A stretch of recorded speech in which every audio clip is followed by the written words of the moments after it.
a todos y a todas, bienvenidos a este webinar organizado por la Unidad de Educación Directiva de Llorente y Cuenca, JIC.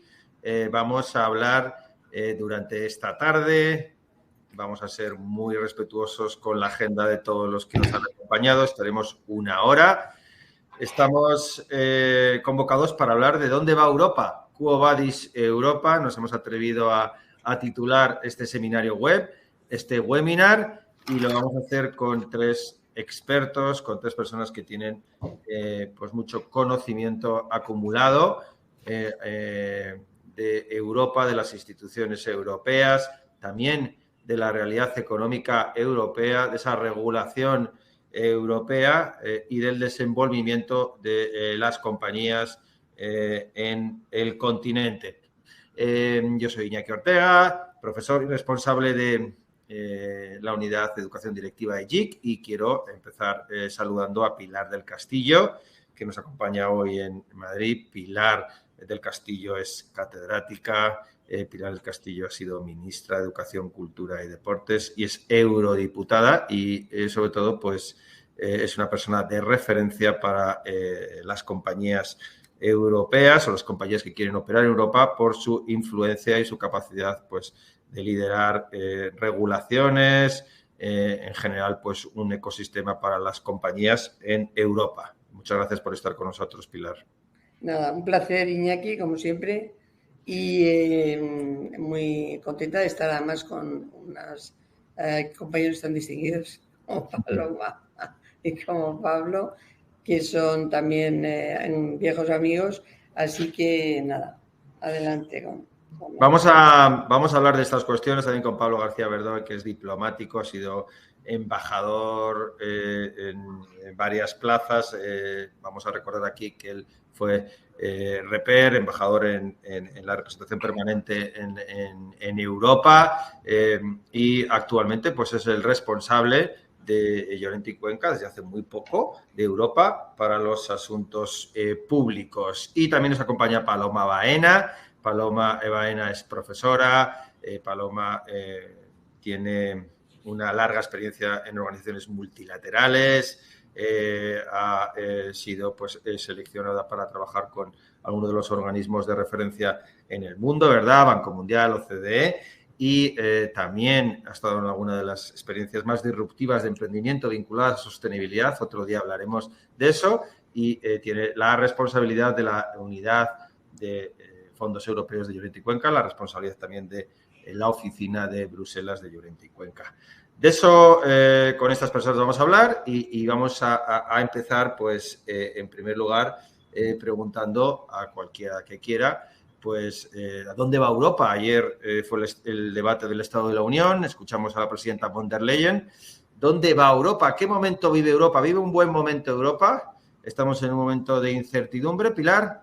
Vamos a ver, yo creo que estamos en un momento, para empezar, de enorme interés, un momento que desde la perspectiva de la presidenta de la Comisión y, en fin, entiendo que como reflejo del análisis que hace la Comisión quedó expresado ayer, pero lo que ayer expresó la presidenta forma parte de las conversaciones que se tienen desde hace muchos meses. Yo diría que a lo largo de toda esta legislatura, sobre todo a partir del COVID, ¿no? El COVID y la crisis energética, que se refuerza con la guerra de Ucrania, han puesto de manifiesto las debilidades que tiene la Unión Europea, como no lo había puesto nada anteriormente. Desde el punto de vista de la energía, por ejemplo, Europa venía siendo, y todavía lo es, un gigante encadenado, porque es un actor con capacidad de competir globalmente, sobre todo en la industria, muy especialmente en la industria de manufacturas, pero dependiente energéticamente, de manera que el momento que hay un traspiés, como el enorme traspiés que ha habido en materia energética, no solo por la guerra ucraniana, pero muy reforzado por ello, pues Europa se queda en una situación de debilidad grande a la hora de reforzar su competitividad. Pero también tiene una serie de problemas adicionales que ha puesto de manifiesto el COVID. El COVID pone de manifiesto que la industria europea tiene toda la cadena de valor deslocalizada y que no tiene recursos para responder de manera inmediata, pero además tiene un problema de competitividad creciente porque precisamente la producción pues en momentos de crisis, en momentos altos además de inflación, etcétera, le repercute de manera mucho más negativa. Yo creo que a mí me gustaría añadir solamente una cosa más. Ayer la presidenta de la Comisión subió en la escala de las prioridades para la siguiente legislatura dos áreas, dos objetivos, manteniendo los que se han desarrollado, vamos, los que han sido centrales en esta, como el Pacto Verde, eso está ahí y eso sigue y eso hay que conseguir los objetivos, y la importancia de la digitalización, eso está ahí. Ha habido mucha producción legislativa, no voy a enumerar ahora, luego tendré algún momento para hablar de ello a lo largo de esta legislatura, pero ha puesto dos. Uno, la industria y la competitividad. No es que la industria no se mencionara antes, pero no ha habido nunca política industrial europea. Ha habido, porque es una competencia básicamente nacional. En cambio, ha elevado, ha escalado a necesidad de hacer una política industrial más integrada y hacerlo desde la óptica de dotarla de instrumentos para que tenga una mayor competitividad. Y el segundo elemento, área que ha tenido esa escalada y es un gran objetivo para la legislatura que viene y para algunos años más después, es la ampliación. Ampliación que en las que se cita Ucrania, pequeños países como Moldavia o Georgia o los Balcanes occidentales. Claro, todo eso es mucho, o sea, hablar de todo eso, eso tiene unas repercusiones extraordinarias, pero ella planteó que ya se iba a empezar con todos los preestudios previos a una futura integración, y que ya en el mes bajo la presidencia belga de la Unión Europea, que es el semestre que viene, se iban a presentar, bueno, pues unas reflexiones preliminares. Y esas son, a mi modo de ver, las dos grandes novedades que hay, junto a la que mencionaba inicialmente. Hay que recuperar producción en Europa. Y para eso hay otra serie de elementos de muchas naturalezas distintas, desde las materias primas hasta otras muchas cosas que hay que afrontar. Así es, digamos que los titulares serían soberanía industrial y una ambición por la ampliación. Mencionabas el semestre belga, pero estamos en el semestre español, Pablo, ¿no? Y alguno diría que nadie podía haber pensado que el semestre español, que parecía que iba a tener tanta importancia y que iba a tener tanta dedicación, hablamos poco de nuestra presidencia, quizás por la coyuntura, o esto es habitual, tú que has vivido otras presidencias, ¿crees que esto es normal o está afectando la coyuntura a la presidencia española, Pablo? Sí, gracias Iñaki, gracias a todos. No, evidentemente no es normal ni es deseable, ¿no? Y además es particularmente infeliz porque por el calendario a la presidencia española le habían llegado unos dosieres muy apetitosos desde el punto de vista político y desde el punto de vista de contenido, ¿no? Mis compañeros en la REPER y la Administración española en general estaban bien preparados para abordar este semestre con la calidad técnica que siempre se han hecho las presidencias españolas. Desde la primera, una enorme dedicación de los funcionarios para que todo salga bien en este semestre. Yo creo que para todos ellos ha sido una enorme decepción el hecho de que ese necesario apoyo político cotidiano, directo, permanente que exige una presidencia, pues no está ahí, ¿no? ¿Esto es grave? Bueno, es una pena porque las presidencias vienen cada mucho tiempo y además porque las presidencias sirven, las rotatorias, no tanto solo para marcar unas agendas que no deben ser nacionales, sino para definir una adhesión a un proyecto común que es el europeo, ¿no? Y esa adhesión definida por los actos, es decir, por el ejercicio de la presidencia, pues me temo que en esta coyuntura política no va a ser tan clara como en las ocasiones anteriores. Así es. Esos dosieres que decías o esas oportunidades para España, para sus empresas, no sabemos si se han perdido, pero sí, de alguna manera, Pablo, los eventos, las reuniones, las comisiones que se celebran en nuestro país siguen celebrándose, pero pasan desapercibidas, o por lo menos se ha bajado la interlocución. No será el primer gobierno en funciones que ha tenido una presidencia, ¿verdad? No será el primer gobierno por el que ha tenido que pasar unas elecciones, ¿no? ¿Estamos a tiempo, más allá de que haya gobierno de España en los próximos meses, estamos a tiempo para recuperar, digamos, algún rédito las empresas españolas, el tejido español de esta presidencia? Bueno, sí, yo creo que a tiempo siempre estamos y luego yo creo que el trabajo de base va a tener su recorrido y su significado tanto para el mundo empresarial como para la construcción europea en su conjunto. Yo no sería tan pesimista. El único factor diferenciador en este caso no es tanto el calendario querido, sino el no querido, es decir, el calendario que no estaba previsto antes de la fijación del programa de la presidencia y de la preparación que se lleva haciendo. Yo dejé de ser reper hace 2 años y ya estábamos preparando la presidencia entonces en Bruselas. Entonces, esa es la única diferencia, pues si comparamos con el caso francés tan reciente en el que había una convocatoria electoral, pero se sabía que, bueno, que la presidencia francesa iba a durar 3 meses, que era el plazo que tenía antes de empezar la campaña electoral el presidente Macron. También por razones involuntarias, porque cuando uno entra en una campaña electoral hay unos límites a la exposición pública y a la promoción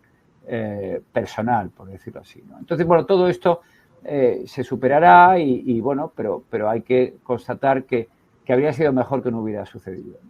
Y mientras tanto, los planes europeos con aterrizaje nacional siguen funcionando, siguen desplegándose. Todos los días escuchamos pues nuevos novedades, ¿verdad? Novedades alrededor de los PERTEs. Next Generation sigue desplegándose, no siempre como nos gustaría.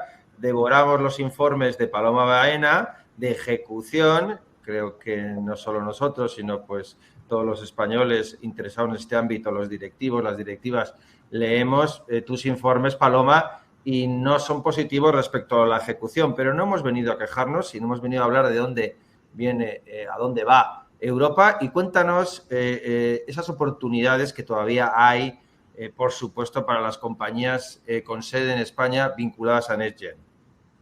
Bueno, hola Iñaki y buenas tardes a todas las personas que nos acompañan ahora.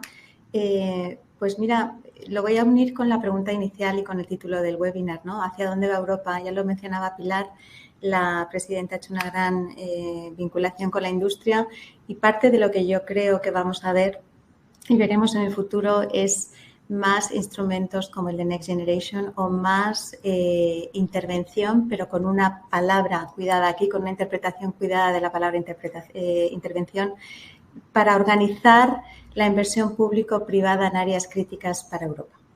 Y aquí Next Generation ha sido el principio, ha sido un ejemplo del que hay mucho que aprender, aunque todavía queda mucho recorrido. Y ahí bueno, pues España sigue teniendo una oportunidad importante. Queda muchísimo del plan por ejecutar, del plan original. Nosotros en nuestro último informe hemos compartido los números con los datos públicos, no son especulaciones, y efectivamente se aprecia que aunque el nivel de compromiso es alto, por compromiso entendemos el anuncio o el destino final de los fondos es conocido, pero el desarrollo de las convocatorias y su ejecución y su adjudicación a empresas concretas es lento como también pensábamos que iba a ser desde el principio, pero bueno, va acumulando retrasos también y el contexto y la coyuntura institucional y política española en este momento pues no ayuda tampoco, ¿no?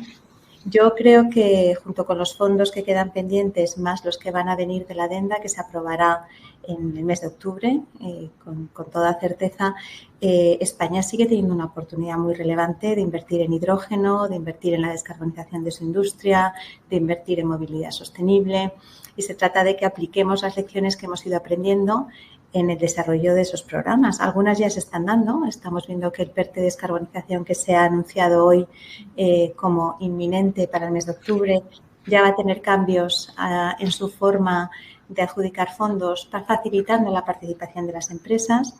O sea, que esto es un proceso de aprendizaje tanto para los países que lo implementan como para la propia Comisión y para la propia Unión Europea. Y yo espero que sea bueno como aprendizaje porque vamos a necesitar más instrumentos si queremos ocupar el lugar que nos corresponde en el mundo en el futuro, ¿no? Paloma, llevamos escuchando hablar de los planes de Next Generation desde el año de la pandemia, esa gran, se llegó a calificar como bazooka, ¿verdad? Como esa gran ayuda que iba a permitir la recuperación económica. Y muchas empresas piensan que si en 2020, en 2021, en 2022 no se han posicionado y no han aplicado, digamos, por utilizar una palabra, a Next Gen, ya no pueden hacerlo. ¿Esto es correcto? No. Y cuéntanos si todavía pues, es posible, si para ser beneficiario de Next Gen hay que tener un gran departamento y una sede y una oficina en Bruselas. Cuéntanos si tienes que tener en plantilla pues, a personas que conozcan bien las instituciones europeas, porque esto es muy importante, porque todavía pues, hay muchas dudas al respecto de cómo beneficiarse desde el tejido económico de las oportunidades de Next Gen. Vale, sobre todo tu primera pregunta es muy relevante, Iñaki. No solo no es tarde, sino que en realidad el plan de recuperación es un plan para el sector privado. Lo vemos como un plan público porque la iniciativa, porque los incentivos, porque hay una coinversión pública, pero sin sector privado y sin empresas no hay plan de recuperación. Entonces, no solo no es tarde, sino que es necesario para el éxito del plan y para el éxito de la ambición europea de posicionamiento competitivo que las empresas concurran. Y el hecho de que se hayan ido retrasando convocatorias muy relevantes, por ejemplo, el PERTE de descarbonización, que afecta a toda la industria y que va a traer y que puede financiar proyectos de pequeño, mediano y gran tamaño. No hay límites respecto por abajo o por arriba. Eso hace que tengan tiempo todavía para presentar sus proyectos. ¿Qué necesitan? Pues necesitan tener una estrategia alineada con los objetivos de Next Generation. Las empresas, para que estos proyectos sean elegibles, pues tienen que ser proyectos que apunten a la descarbonización, a la sostenibilidad, a la digitalización, pero la mayoría del tejido empresarial español ya está pensando en eso. Entonces, ¿no? Hay que conocer el programa, hay que tener una estrategia clara de medio plazo porque estos proyectos financian proyectos a medio plazo y, por supuesto, si necesitan guía, nosotros les podemos ayudar. Pero insisto en que hay que familiarizarse con el instrumento, aunque parezca complejo, porque pienso que es la tendencia que vamos a ver a más largo plazo, ¿no? Estupendo, digamos que ese mensaje queda para todo el que quiera escucharlo. Hay oportunidades, sigue habiendo plazos, sigue habiendo momento. Esto no, Next Generation no va para grandes empresas, para empresas con equipos sofisticados, sino va para el tejido, ¿no? Empresarial nacional, en este caso español. Vamos a avanzar en alguna de las cuestiones que la presidenta von der Leyen citaba ayer y que Pilar del Castillo pues, nos dejaba como una de las prioridades del discurso, la ampliación de la Unión. La ampliación de la Unión. ¿Es gestionable una Unión como la actual? Parece que la respuesta es que sí, no con dificultades, pero si entran nuevos socios, no es demasiado complejo, no hace que tengamos que cambiar las normas de gobernanza de la Unión. Pilar, no sé, una reflexión al respecto, con independencia del asunto Ucrania, que creo que dedicaremos luego unos minutos si queréis. Sí, complejo es muy complejo, porque una de las características que tiene toda esta construcción y desarrollo de un proyecto de sui generis, ¿no?, de unión política, es que hay situaciones muy distintas en cuanto a peso demográfico, en cuanto a peso económico, contradicciones y procedencias muy distintas. Los países que vinieron del este pues nada tenían que ver cuando se incluyeron en su pasado reciente, ¿no?, con los que ya llevaban y habían sido fundadores o se habían incorporado en los 80, 90 como los nuestros, etcétera, ¿no? Pero, bueno, lo que decía Van der Leyen ayer es que esto era la llamada a la historia para Europa, de la misma manera que lo fue la creación de la Unión Europea inmediatamente después de la Segunda Guerra Mundial, que esto pues era otra secuencia de ese proceso y que por tanto había que afrontarlo. Y ella misma planteaba pues abrir ese largo camino en el que hay que estudiar desde la financiación de toda esta incorporación hasta las formas de organización, cómo afecta a la Comisión, cómo afecta al propio Parlamento, y luego con los problemas adicionales que hay de, por ejemplo, el voto por unanimidad. El voto por unanimidad en algunos de estos países pues es muy complejo, porque bueno, puede bloquear decisiones si en esos países reviven, por ejemplo, políticamente viejas fuerzas, etcétera, por más que haya, bueno, dentro de los procesos democráticos, ¿no? Es decir, que hay que tener en cuenta tantísimas cosas, aspectos, que es un tiempo largo el que lleva que eso se produzca. Eso no impide la determinación que ella expresó en cuanto hay que empezar ya a hacerlo. Y de ahí que, bajo la presidencia belga, se proponga a la Comisión presentar un primer documento. Pablo, ¿ves a Ucrania como miembro de la Unión en el corto plazo, en el medio plazo, entendiendo ese medio plazo en 4 o 5 años? En 4 o 5 años no, eso no lo veo. Yo creo que hay dos elementos que hay que tener en cuenta al hilo de lo que ha dicho Pilar muy atinadamente, de la voluntad política de la Unión y del problema de los valores y las cuestiones que afectan a una serie de elementos que tienen que estar compartidos sin lugar a dudas, porque si no tiene sentido la operación, ¿no? Y el primero, y no me refiero a Ucrania ni muchísimo menos, es lo que ha sucedido en la ampliación de los Balcanes, ¿no? La ampliación de los Balcanes ha sido una ampliación que llevamos muchos años hablando de ella, pero hay que reconocer que no han faltado medios para hacer la ampliación de los Balcanes, no ha faltado voluntad política. Ya quisiéramos haber recibido nosotros en su momento, o muchos otros candidatos, el dinero y el apoyo que han recibido los países de los Balcanes que no han entrado todavía en la Unión, y que sin embargo muchos de ellos, o algunos de ellos, tengo que decir, siguen con unos tics que no corresponden a un país candidato que quiere realmente, con la pasión que los españoles o que los rumanos o los polacos en su momento expresaron, formar parte del proyecto común. Yo creo que aquí hace falta dos para bailar un tango, y es muy importante que le digamos también a los candidatos que para entrar hay que querer entrar. Y cuando uno dice querer entrar, dice hacer un esfuerzo en sus estructuras políticas y en su forma de hacer política y vida pública. Y en eso vuelvo a otro criterio que tiene mucho que ver con la ampliación a Ucrania, un país fantástico que yo conozco relativamente bien, que he estado muchas veces en épocas anteriores y que ha demostrado además una entereza y un valor increíble en estos últimos meses, ¿no? Hay que tener capacidad de absorción tanto por el tema financiero como por el tema de las políticas comunes. Y eso debemos tenerlo muy en cuenta a la hora de valorar lo que va a ser el paquete final, que es un paquete muy complejo en el que lo que los españoles tenemos que decir son dos cosas. La primera es que no queremos una ampliación a costa de la profundización. Nosotros queremos más integración europea y lo que no queremos es una Europa un poco como querían los ingleses hace unos años, que eran los grandes defensores de la ampliación, para diluir el proyecto común, para que ese proyecto común no se integrara más. Y eso es lo primero que nosotros no podemos aceptar.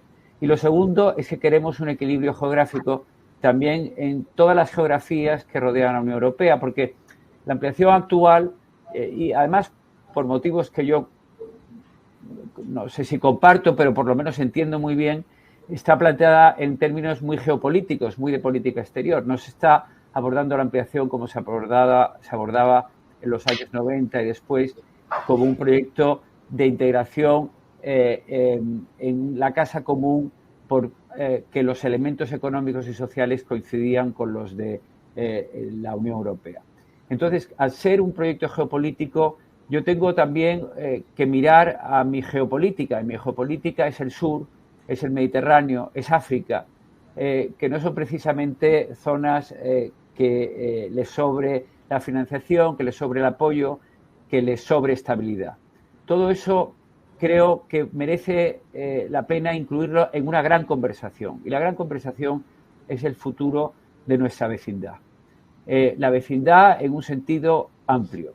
La vecindad como no Estado miembro, es decir, como país tercero, y la vecindad como futuro país integrante en un proceso que tiene que durar lo que tenga que durar hasta que las condiciones se cumplan.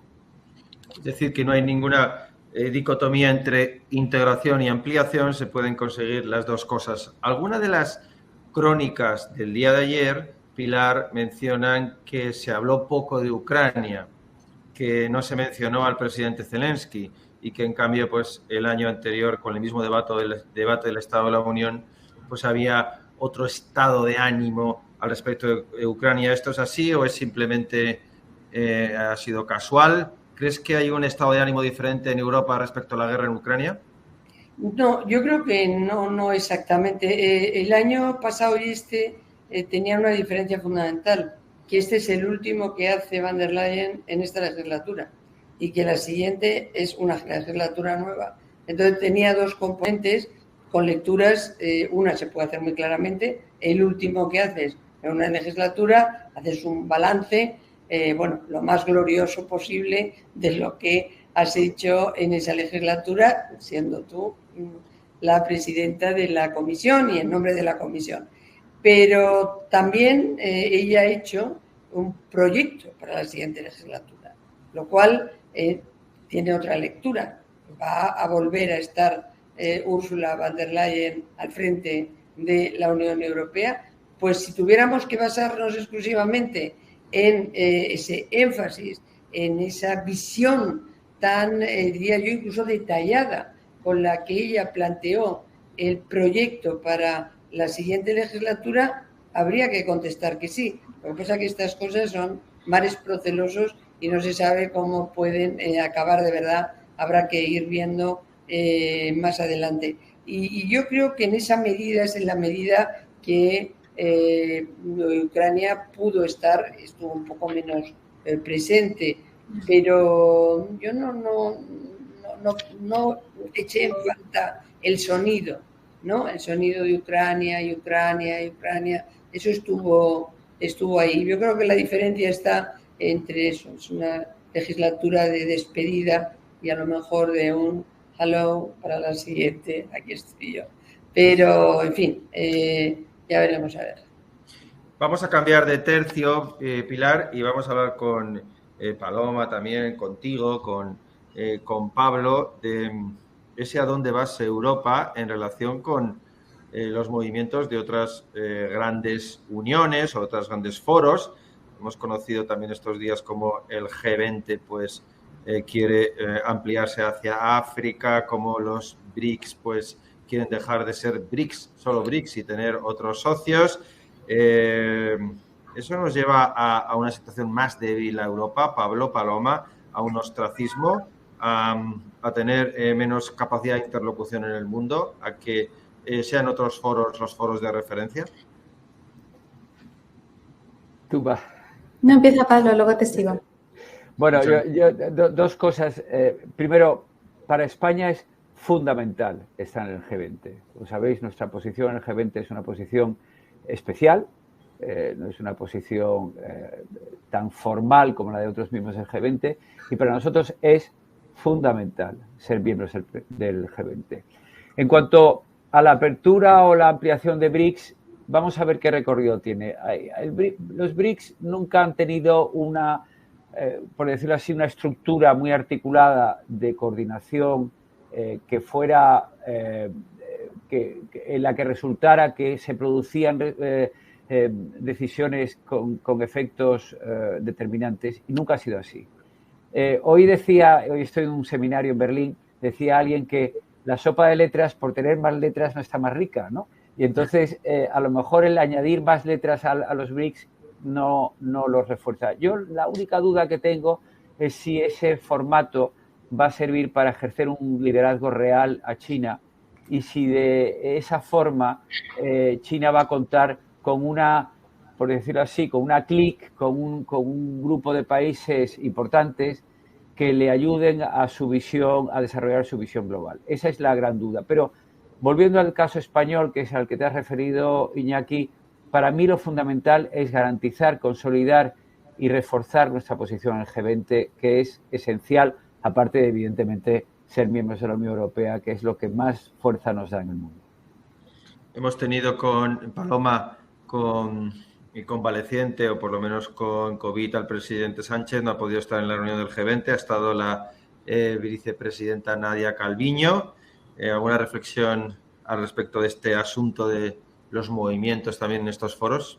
Sí, yo, junto con lo que decía Pablo, para mí la clave es que el G20 se mantenga como el foro de referencia. Yo estaba muy preocupada con la visibilidad del G7, con el hecho de que el G7 estuviera siendo quien estaba tomando el protagonismo de las reuniones de las grandes potencias del mundo como efecto del conflicto en Ucrania, ¿no? Eso es malo porque excluye a países muy importantes que forman parte del G20 y nos aísla. Ahí sí que nos aísla como comunidad internacional, ¿no? Entonces, para mí la primera gran noticia es que el G20 haya tenido por lo menos un éxito relativo en su última reunión, que se haya producido, que tenga una agenda, que tenga un acuerdo, aunque sea tibio en algunos puntos, como en el caso de Rusia y Ucrania, pero que siga siendo el foro de referencia, porque es el foro donde se toman decisiones que después se tienen un efecto en política pública, como ha sido en el ámbito fiscal o incluso en prioridades de inversión, o como está relacionado siempre que se celebra una COP. Cuando se celebra una COP de medio ambiente, lo importante es qué dice después el mensaje del G20. Entonces, para mí la primera importancia es que mantengamos ese foro, y desde luego coincido 100% que España esté presente en ese foro. Pero hay otro tema que quiero mencionar al hilo de lo que preguntas, Iñaki, que está vinculado a, si quieres, a las ausencias en el discurso de ayer de von der Leyen, que para mí es América Latina. No sé si Pilar está de acuerdo conmigo, Pablo, pero en el marco de la presidencia española, como sabéis, América Latina es importante, es muy importante. Lo ha puesto en la mesa, ha reactivado la cumbre EU-CELAC, que hacía años que no se celebraba, y la propia presidenta dio un mensaje de apoyo y de compromiso en materia de inversión y en materia de vinculación como socio preferente a América Latina, que no se ha visto reflejada en el discurso, ¿no? Eso a mí me preocupa porque es una relación que lleva sin cuidarse mucho tiempo, no solo por Europa, también por Estados Unidos, pero que nos interesa cuidar mucho en el contexto actual, no solo por razones geopolíticas, sino por razones de poder acometer la transición ecológica, por razones de cercanía en cuanto a valores democráticos con la mayoría de los países, no con todos, obviamente. Para mí esa ha sido una ausencia y creo que también es uno de los ejes en los que España tiene que seguir siendo muy activo e insistiendo. Muchísimas gracias. ¿Puedo añadir aquí a lo de América Latina? Te voy a ceder la palabra, pero antes quiero contar a todos los que nos escuchan que de estos aspectos vamos a hablar largo y tendido en el programa ejecutivo de Asuntos Europeos que dirigen Paloma Baena y Pablo García Verdoy, con mi humilde ayuda, en la que durante los días 25, 27 de septiembre, 2 de octubre, 4 de octubre y 6 de octubre, por la tarde, en un horario que permite conciliar el trabajo con el necesario upskilling y la formación, pues hablaremos de estas cuestiones con los actores de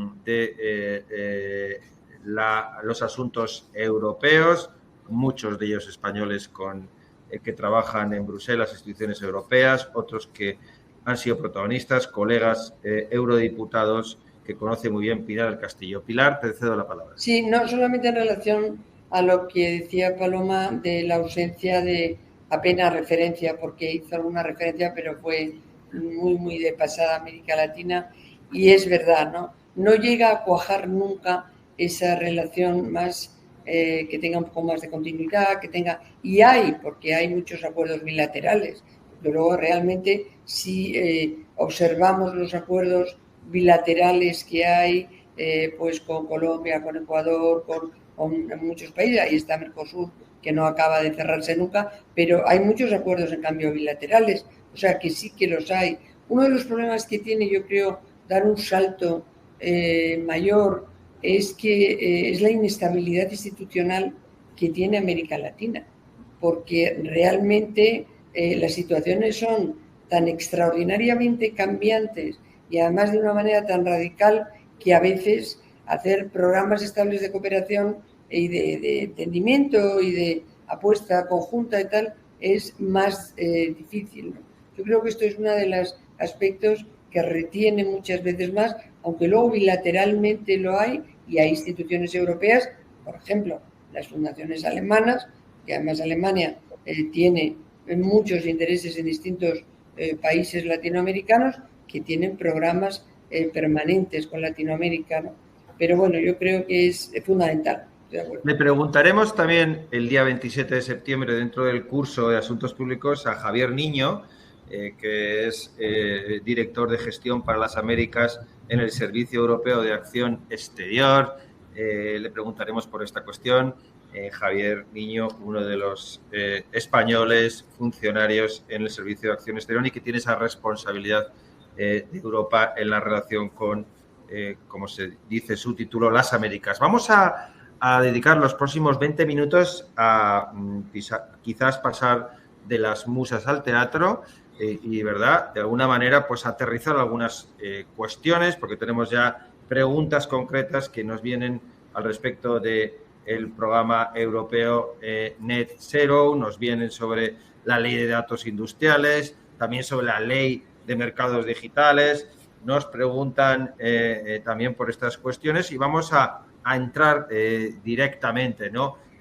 Pilar, ayer uno de los titulares también de von der Leyen tenía que ver con los coches eléctricos chinos.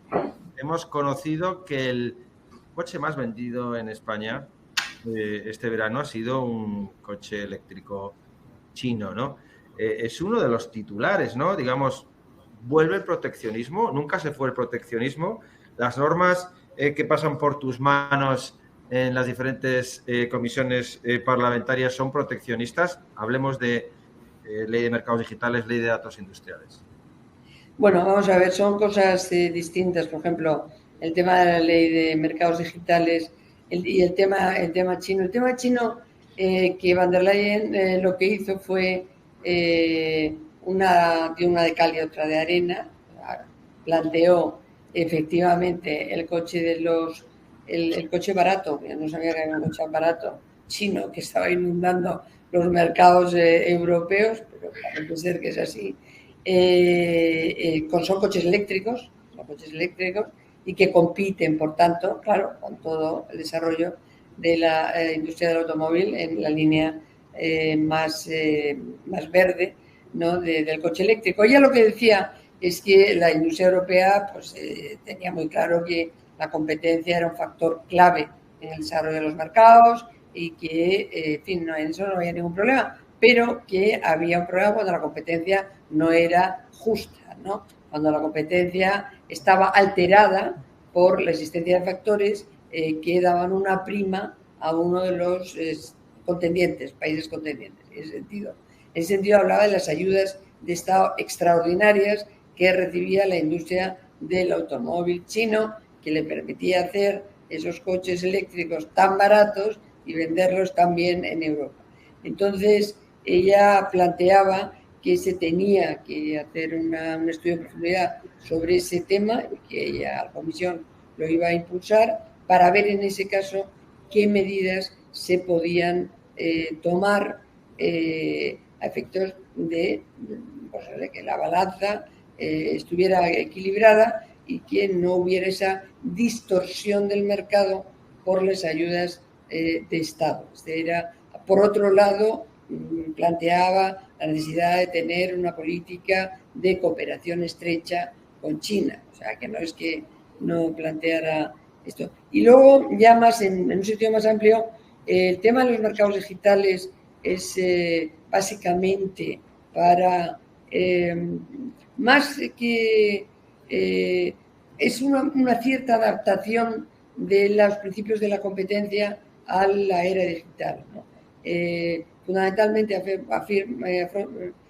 afecta a una serie de plataformas tecnológicas, 6 o 7, por el volumen y presencia que tienen en el mercado, y bueno, van en la dirección de abrir los cuellos de botella que en algunos casos se generan por la posición dominante que se tiene en el mercado, en el ámbito tecnológico de los servicios que prestan esas plataformas. Pero lo que es muy interesante desde el punto de vista del reforzamiento de la industria europea es la ley de datos industriales, que se acaba de cerrar el acuerdo hace menos de un mes, bueno, en julio, el último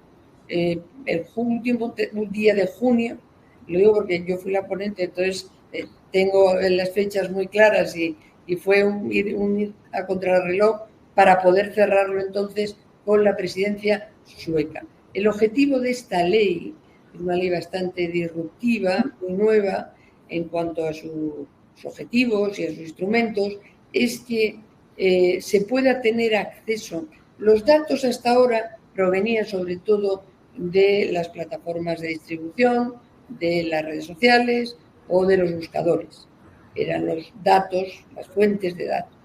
Cuando se empieza a desarrollar Internet de las cosas, los datos vienen de la interconexión de esas cosas, de esos productos que están interconectados.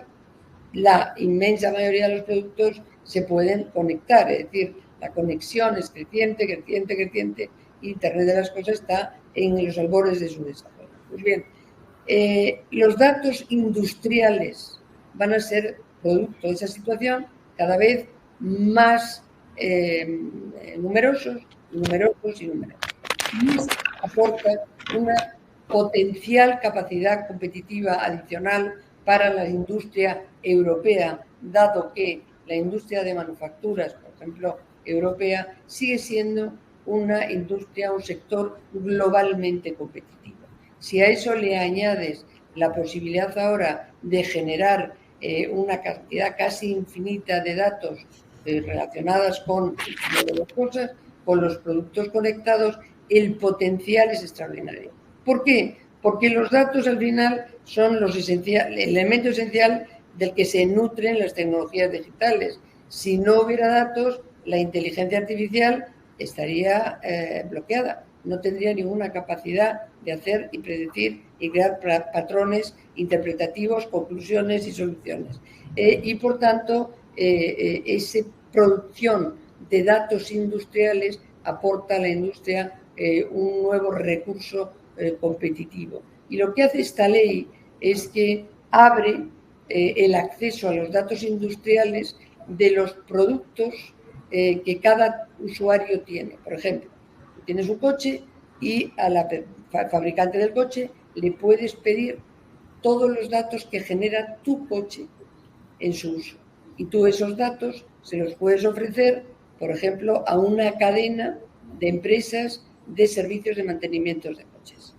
O una empresa, una explotación agrícola, tiene tractores, sistemas de riego, otros mecanismos para medir cualquier factor determinante para la gestión de la explotación, y si pide a los fabricantes de todos esos productos que tienen interconectados los datos que van generando con su uso, que ahora tienen algunos, pero la inmensa mayoría no los tienen, les da un potencial enorme. ¿Qué pasa con esto? Y aquí acabo. Problema. Había que evitar que esto tuviera un conflicto con la propiedad intelectual y el secreto comercial, porque si no, ¿para qué invertir si esos datos se los lleva alguien. Bueno, pues eso está protegido. Solo los datos que tienen una baja sistema de procesamiento o datos brutos se pueden acceder a ellos, y los datos que tienen un alto sistema de procesamiento muy sofisticado son los que forman el núcleo del diseño, y a esos no se pueden acceder. Estupendo. Vamos a otras cuestiones porque estamos consumiendo el tiempo sin darnos cuenta de lo entretenido que está siendo este seminario web. Y preguntan a Paloma si la vuelta de el rigor fiscal que se acaba, digamos, las políticas expansivas, puede poner en solfa la ambición del desarrollo de Next Generation. Es decir, si ahora se va a obligar a volver a tener esa disciplina, cumplir con el déficit, cumplir con la deuda, digamos, se acabaron esas políticas keynesianas, tampoco está ayudando que la inflación pues no está controlada y que eso genera pues también más dinero en el mercado y ayuda a inflar los precios. Si hay riesgo de que se quede descafeinado Next Generation. Yo creo que al contrario, Iñaki, cuando vemos efectivamente el anuncio de la reforma de las reglas fiscales en la Unión Europea, anuncia que bueno, ya ha llegado un momento en el que se tiene que acabar la excepción en la que hemos vivido desde la pandemia, y se cambia bastante. No podemos entrar ahora en el detalle la forma de valorar con cada país individualmente cuál es esa meta de responsabilidad fiscal, pero eso lo que hace es precisamente que los fondos, como los fondos de Next Generation, sean más relevantes que nunca, porque la capacidad de inversión pública en ese marco de una restricción fiscal mayor a la que hemos tenido en los últimos años hacen que sea casi la única fuente de inversión estratégica que pueda tener el país, ¿no? Si no fuera por Next Generation, las inversiones que se plantea hacer España en materia de, como decía antes, de hidrógeno, de innovación en energía renovable, de transición en movilidad sostenible, etcétera, serían muy difíciles de hacer y de movilizar, ¿no? Entonces, para mí, al revés, es una señal de que más que nunca es absolutamente crítico, y lo ponía la propia Comisión hace poco, lo mencionaba, incluso el propio informe del Banco de España de hace unos días lo menciona, crítico que se ejecute, que se avance en la ejecución del plan, porque es precisamente nuestra fuente de inversión estratégica en este momento, ¿no? Y a medida que este es el marco en el que nos vamos a desenvolver en el futuro, y a medida que vemos la cantidad de prioridades que tenemos como Unión para poder ser relevantes, como hablábamos antes, en un entorno cada vez más competitivo, creo que al revés iremos viendo cada vez más fondos mancomunados de inversión estratégica a nivel europeo. Sí, Next Generation nos sale medianamente bien, claro. Preguntaremos, Paloma, también a alguno de los profesores del programa de asuntos europeos. Por ejemplo, el día 27 de septiembre le preguntaremos a María Rosa Aldea, que es la directora general adjunta de la Dirección General de Presupuestos, esta misma cuestión, y también que nos ratifique que esos compromisos siguen negro sobre blanco en los presupuestos de la Comisión Europea. Por supuesto que la siguiente pregunta que mejor la respondería sería Cristina Lobillo, que el lunes 25 de septiembre estará en el curso, es la directora de Política Energética de la Comisión Europea, pero como no está aquí, pues os lo hago vosotros. Anozazú Martín de Veolia pregunta por el Pacto Verde Europeo. Europa regula muchas cuestiones, economía circular, envases, etcétera, compromisos de emisiones, pero luego tienen que ejecutar en las administraciones a nivel local.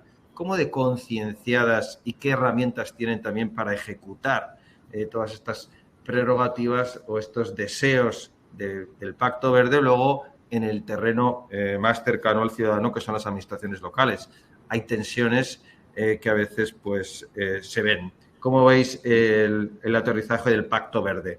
No sé si alguien quiere contestar, porque hay también más preguntas y como nos quedan 8 minutos y algunas pues no dejan de ser también divertidas, ¿no? Porque nos pregunta otro colega, ¿quién manda en Europa? ¿Mandan los estados o mandan los burócratas? sabéis que hay algunas fuerzas políticas que hablan de, ¿verdad?, repetidas ocasiones de los burócratas, ¿no? Hay un cuerpo funcionarial europeo, Pablo, que manda más que los propios estados. ¿Tú que has estado en los dos lados? Sí, y sí, los de siempre, como nos dicen de vez en cuando, ¿no? No, yo creo que Europa tiene unos sistemas de control democrático muy avanzados y además con muchas capas, ¿no? El Consejo representa la posición del Estado miembro, que a su vez ha sido consensuada internamente, que en los estados más avanzados, yo ahí he hecho en falta la praxis en España, se interviene con mucha intensidad el Parlamento y que hay una discusión viva sobre la posición nacional. Y luego eso tiene que coligarse también con el principio general de codecisión con el Parlamento Europeo, que también es una Cámara democrática. Por lo tanto, el tema de los burócratas me parece siempre muy exagerado. Paloma ha mencionado antes algo muy importante que no quería dejar de mencionar también al hilo de lo que dijo Pilar. Yo creo que el gran debate que tenemos ahora sobre las grandes líneas de desarrollo de nuestra política industrial y de nuestra competitividad global tienen que ver con la creación de verdad de un espacio financiero común, sólido, en el que las empresas y los agentes privados encuentren vías, como hay en Estados Unidos, para financiarse de manera eficaz, con capital riesgo, con sistemas no bancarios de financiación que permitan desarrollos exponenciales desde ese punto de vista tecnológico. Yo acabo de salir de una reunión en la que volveré en cuanto acabe, en la que estaban hablando de la actividad espacial, ¿no? Y la actividad espacial está el director de la Agencia Europea del Espacio, comparando las cifras de, por ejemplo, de lanzamiento de cohetes de Elon Musk con la propia ESA, ¿no? Y Elon Musk es capaz de lanzar en un año entre 90 y 100 cohetes en este último año para colocar satélites, mientras que la ESA en su mejor año ha lanzado 9. Entonces, claro, estamos hablando de una empresa privada financiada por un capital riesgo y por el sector privado que ha sido capaz de desarrollar prácticamente de actividad monopolística en el espacio actualmente en cuanto a satélites, ¿no? Por eso, todo lo que estamos hablando, tanto de lo político como de lo económico, tiene mucho que ver con la voluntad de integración real que manifiesten los ciudadanos al proyecto europeo y las consecuencias que esto tiene en la actividad económica de cada día. Una pregunta que también está en la cabeza de muchos de los que nos estáis escuchando, pues es que la candidatura de una española como Margarita Delgado a una posición relevante, ¿verdad?, dentro del Banco Central Europeo, el MUS, pues no ha triunfado y que todavía, pues, en los próximos días conoceremos si la vicepresidenta Nadia Calviño, pues será la próxima presidenta del BEI. Se lo podríamos preguntar también al señor Joaquín Almunia, que va a clausurar el programa el viernes 6 de octubre, que ha tenido altas responsabilidades, pero se lo vamos a preguntar a Pilar. ¿Cómo están los españoles en Europa? ¿Hay una representación suficiente de españoles en las instituciones europeas? Pues ahora mismo me viene a la cabeza el señor Borrell, pero también el señor Campa. Bueno, ¿cómo está nuestro país? Está escaso en relación a la dimensión que tiene el país en ese nivel de máxima responsabilidad, ¿no? Sí, en el Parlamento Europeo pues hay el alto representante, el comisario nuestro es el alto representante, pero no hay tampoco una política exterior europea, o sea que tienen más influencia en ese sentido pues el comisario Breton, que es francés y que lleva pues mercado interior, todo lo digital, espacio, industria, en fin, media comisión está en manos de Francia, en ese sentido, y luego en otras instituciones, pues en otros niveles, ¿no? En otros niveles más, en segundos y terceros niveles hay algunos más, pero yo creo que nos falta tener más cabeza de presencia, ¿no? Muy bien, nos quedan 3 minutos y vamos a terminar pues dando el protagonismo a las empresas, que son los que nos están asistiendo a este seminario web, que sois todos y todas personas que trabajáis en el mundo de la empresa, profesionales y directivos, ¿no? Entonces, por eso quiero preguntar a todos, especialmente a Paloma, en tu relación con las compañías, también a Pablo si quiere, ¿estos temas tienen prioridad en los comités de dirección, en los consejos de administración, en las agendas, en los planes estratégicos de las compañías? ¿Se habla de Europa? Vamos a ver, yo creo que eso depende mucho de la empresa y del sector. Creo que las empresas que están en sectores regulados lo tienen muy integrado desde un punto de vista de la parte más jurídica y de compliance, ¿no? De cumplimiento. Pero, sin embargo, sí creo que cada vez más, si no lo está siendo ya, lo va a ser parte no solo de una visión de cumplimiento y de formalidad legal y de anticipación y gestión de riesgos, sino de un trabajo de estrategia y de posicionamiento de la empresa por muchas de las razones que hemos visto aquí. No solo por la parte de financiación estratégica, que está ahora y que, en mi opinión, seguirá viniendo, sino respecto también a los posibles acuerdos o desacuerdos que tenga a un nivel más geopolítico la Unión Europea, ¿no? Las consecuencias del anuncio de una investigación sobre los coches y la fabricación, las posibles subvenciones a coches chinos, tiene implicaciones para las empresas españolas y europeas que tienen vínculos comerciales con China, que son muchas, lógicamente. Entonces, ya no forma parte solo de una gestión desde el punto de vista regulatorio de compliance, sino de una parte de posicionamiento estratégico y de anticipación. Y yo creo que ahí queda un camino por recorrer, pero que de manera cada vez más evidente tiene que darse si no se está dando ya, ¿no?